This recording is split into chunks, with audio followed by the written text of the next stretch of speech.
আসসালামু আলাইকুম, সবাইকে স্বাগতম। প্রিয় শিক্ষার্থী বন্ধুরা, আজকে আমি যে এইচটিএমএল সংক্রান্ত এইচএসসি টেস্ট পরীক্ষা 2025-এ ঢাকা কমার্স কলেজে যে সৃজনশীল প্রশ্নটি এসেছিল, ওই প্রশ্নটির সঠিক সমাধানের জন্য তোমাদের সাথে আছি আমি মোহাম্মদ সিরাজুল ইসলাম। চলো শুরু করা যাক। প্রথমে আমরা উদ্দীপকটা দেখে নিই। উদ্দীপকে এই ধরনের একটি উদ্দীপক ছিল ঢাকা কমার্স কলেজের। এই ডান দিকে আমি উদ্দীপকটা নিয়ে এসে রাখলাম। তো এই তথ্যের আলোকে বলা হয়েছিল এইচটিএমএল কোড লিখো এটার জন্য। তো এই ধরনের প্রশ্ন কিন্তু ইতিপূর্বে কোন কলেজে, ঢাকা সিটি কলেজে মনে হয় এসেছিল। আবার 2017 সালে রাজশাহী বোর্ডেও এই ধরনের একটি প্রশ্ন এসেছিল। প্রায় টেস্ট পরীক্ষায় এই প্রশ্নটি কিন্তু আসে। তাকে গুরুত্বপূর্ণ, একটু ভালো করে বোঝার চেষ্টা করি। এখানে একটি টেবিল আছে। টেবিলে 1, 2, 3, 4টা রো বিশিষ্ট একটা টেবিল এবং 1, 2, 3, 4, 5টা কলাম, তাই না? এখানে আবার 3টা কলাম একসাথে মার্জ করেছে, তাই কল স্প্যান নামে একটা অ্যাট্রিবিউট ব্যবহার করতে হবে। আবার এখানে 1, 2, 3, 4 এই 4টা সেল প্রত্যেকটা 3টা রো একসাথে মার্জ করেছে, সেজন্য এই প্রত্যেকটার সাথে র স্প্যান সমান 3 ব্যবহার করতে হবে। তো যাই আমি শুরু করি। তো শুরুতে ডক টাইপ এইচটিএমএল লিখবো। ডক টাইপ এইচটিএমএল দ্বারা ডকুমেন্ট টাইপ এইচটিএমএল বোঝায় এবং এইটির দ্বারা HTML5 ভার্সন নির্দেশ করে।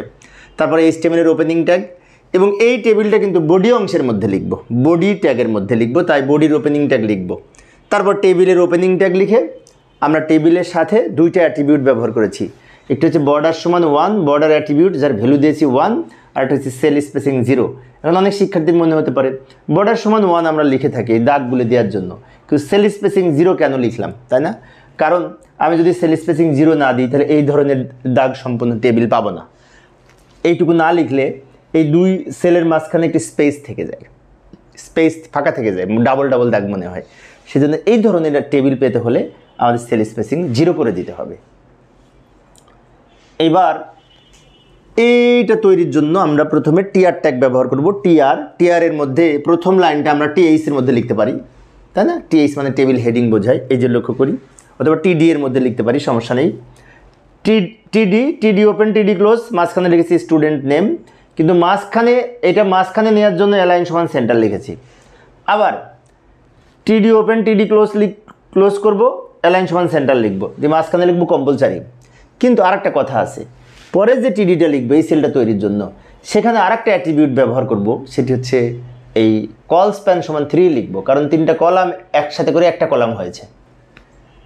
পাশাপাশি একাধিক কলাম একসাথে একত্রে একটা কলাম করতে হলে আমাদের কল স্প্যান নামে একটা অ্যাট্রিবিউট আছে। সেজন্য এই যে পরেরটায় আমরা এই টিডি ট্যাগ, টিডি ওপেন, টিডি ক্লোজ, মাঝখানে লিখেছি কম্পালসারি, তাই না, কন্টেন্ট হিসেবে। কিন্তু এইখানে আমরা 2টা অ্যাট্রিবিউট ব্যবহার করেছি। কল স্প্যান সমান 3 লিখেছি 3টা কলাম একসাথে মার্জ করে একটা করার জন্য। আবার অ্যালাইন সমান সেন্টার লিখেছি মাঝে নেওয়ার জন্য। আচ্ছা, এবার অপশনালের 2 পাশে টিডি লিখবো এবং অ্যালাইন সমান সেন্টার লিখবো প্রত্যেকটার সাথে। অনেক শিক্ষার্থীর মনে হতে পারে এটা তোমরা টিএইচ দিয়ে লিখতে পারতাম।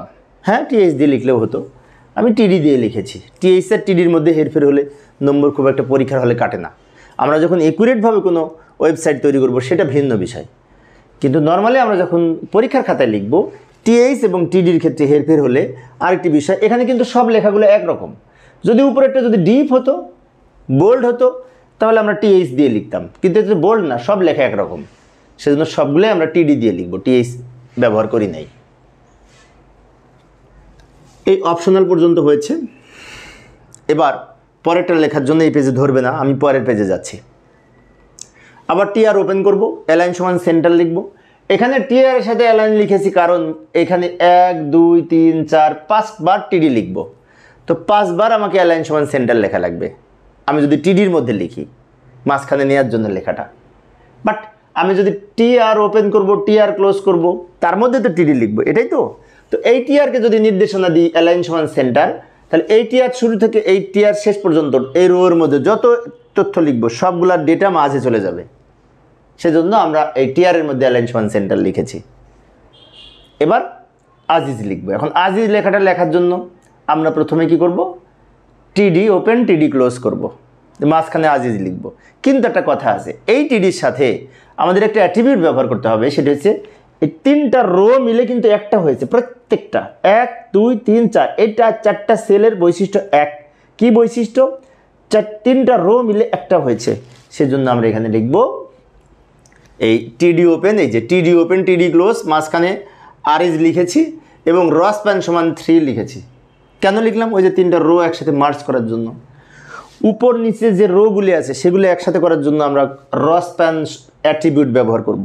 ভ্যালু হবে 3, কারণ 3টা একত্র করেছে। আর পাশাপাশি কলাম, যেমন কম্পালসারি এটা একটা পাশাপাশি কলামগুলো একসাথে করেছিল, সেজন্য এখানে কল স্প্যান অ্যাট্রিবিউট ব্যবহার করব। বিষয়টি খেয়াল রাখবো।